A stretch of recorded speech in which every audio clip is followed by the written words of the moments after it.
board will be as effective as the board and the management decide that what are going to be the functions. So the main thing is to decide what is the responsibility of the board and what is the responsibility of day-to-day management. Now the board, as far as I can see it, is a supervisory body ensuring that the values of the bank as well as the objectives and principles and policies are followed. However, they can only be effective if what they are going to do is backed up by the management through appropriate reporting and an open style of management.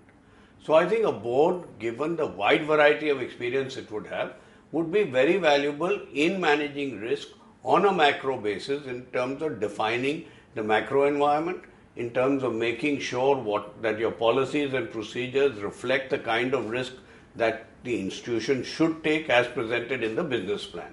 But it would have to be a joint effort between the board and the management.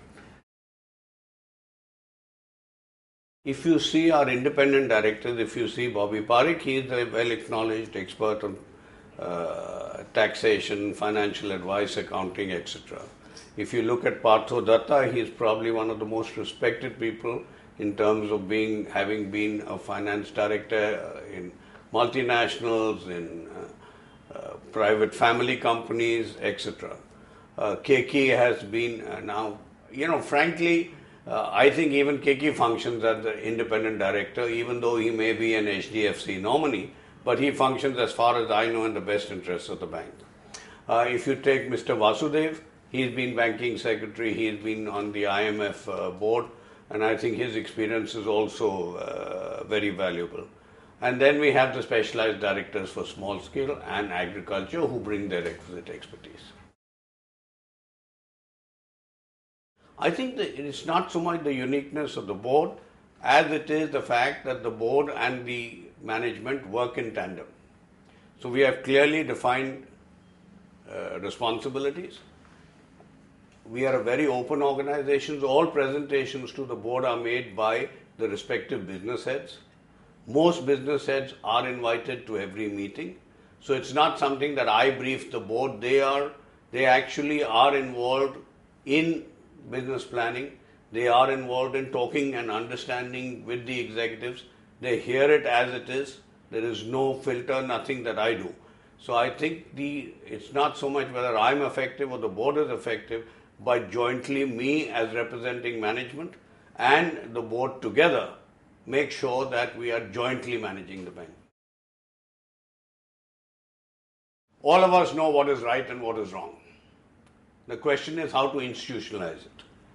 And it's only when it's institutionalized down to the last detail does it work. So the framework has to be the policies, procedures that back your fundamental motherhood objectives. Because everybody's objective is we want to take care of all our constituents. We want to be fair and transparent. We want to be ethical. But this is very good as far as statements are made. But then you need job definitions, you need policies, you need procedures, so that people up and down the line are confident that if there is a deviation, they're not opposing their boss. They're saying this is not as per regulation, I can't do it. Or if it's between the board and the management, whose responsibility it is that you will present your plan to me. We will discuss it and jointly agree. Senior management positions will have to come through the nomination committee. Risk will be managed by you in terms of policy procedures, but the risk committee will validate your policies and procedures. The audit and compliance committee will meet separately with the auditors. Internal audit, for instance, in our bank doesn't report to me, and I really don't want it reporting to me. It reports to the chairman.